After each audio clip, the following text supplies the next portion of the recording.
Hi, this is Shifu Aaron at Dragon Phoenix Kung Fu in Asheville, North Carolina. Today's question I'm going to be answering is, what does internal actually mean for internal Kung Fu, internal martial arts?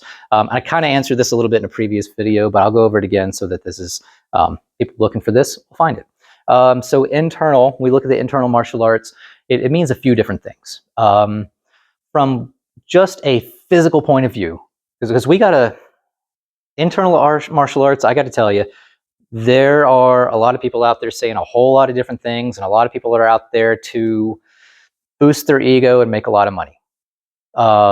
And so if people will buy it, they're going to sell it. And so you hear all these fantastical claims, people doing magical stuff. It's not magical. It's really quite straightforward, commonplace. The human body is the human body. Internal, we can break it into a few categories. One is going to be the musculature from which we move. That's the physical. I think this is the simplest, best place for everyone to start. We have to relax because we've got our outside muscles, the ones when people are just like, getting swole and showing off their muscles, going to the gym and getting ripped. That's your external muscles. And you really don't want to develop huge, tight external muscles, because what that's going to do is constrict the blood flow through the capillaries. Slows you down too. So you see internal Kung Fu masters aren't just stacked. They're usually, just kind of average looking people, just very tone with it. What we're working is the internal muscles, the tendons and the ligaments, and the ones that wrap around and are connected to the bones. So we're moving from our core muscles. Not just, people think core muscles, they're thinking like these here, but core muscles you have all over your entire body. Your skeleton is your core. Anything attached to the skeleton, core muscles in my definition at least. And so you have to be relaxed to move from those. We're working on internal awareness. We're listening to how it feels on the inside. Can I feel the tendons and the ligaments engaging? Can I feel, we've got the hip joints, the quad. I can look and see when I turn, this hip joint's closed, this hip joint's open, but can I listen and feel? Okay, so honestly, mix in some blindfold training with your internal Kung Fu training, you get some really neat results. That's something for something else.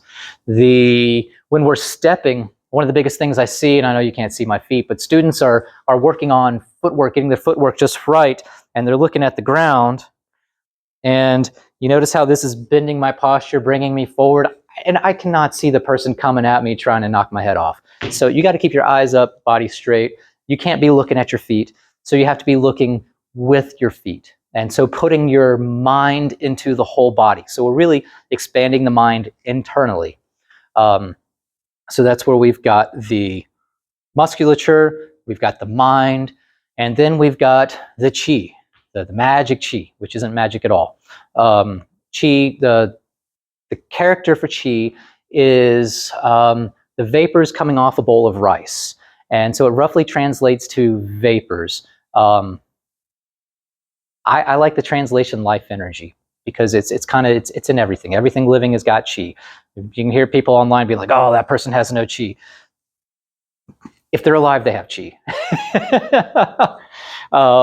And then you hear about people moving chi and doing fantastical things with chi. The best thing to do is don't worry about that. Just do the work, practice, relax the body, relax the mind, relax the breathing, and then move from the inside, get your technique down right, and the chi is going to do the correct thing naturally, and which is going to flow through the body and the meridians the way that it's supposed to. A lot of people try to force energy moving through their bodies in different ways and force specific feelings of like moving chi, and that can come with its own problems as well too. It's like forcing river to run upstream. It's not going to prove good results. There was, in the 90s, there was a big resurgence of Qigong in China, and a lot of people were making up their own styles of Qigong and trying to force Qi moving in some odd ways, which created Qi sickness. Basically, like, Qi is energy rivers going through the body, and if you block them up or you try to force them to go different ways, it's going to starve out certain areas, and like the land isn't going to be as healthy. So it's kind of what's going on in the body. I know a lot of internal kung fu fighting may look magical, and people will talk about, oh, I'm doing this with the chi, and oh, I'm doing that. It's the way it fights is really, it's all based on physics. It's fulcrums, it's levers, it's axes, it's so on and so forth. I can get into other conversations with that. So that's really, those are the big things that make the internal kung fu styles. We can talk about dantian, moving dantian. It's not a big mystical thing, but it's a difficult thing to train in the body. In order to get to these things, you got to really relax, create the new neural pathways, create the muscle memory, move from the correct parts of the body, understand your body, connect mind, body, spirit as one, and that can lead to different types of movements. And it's also going to, side of result is make you healthier, because you're doing healthy exercise for your body. You're not beating yourself up.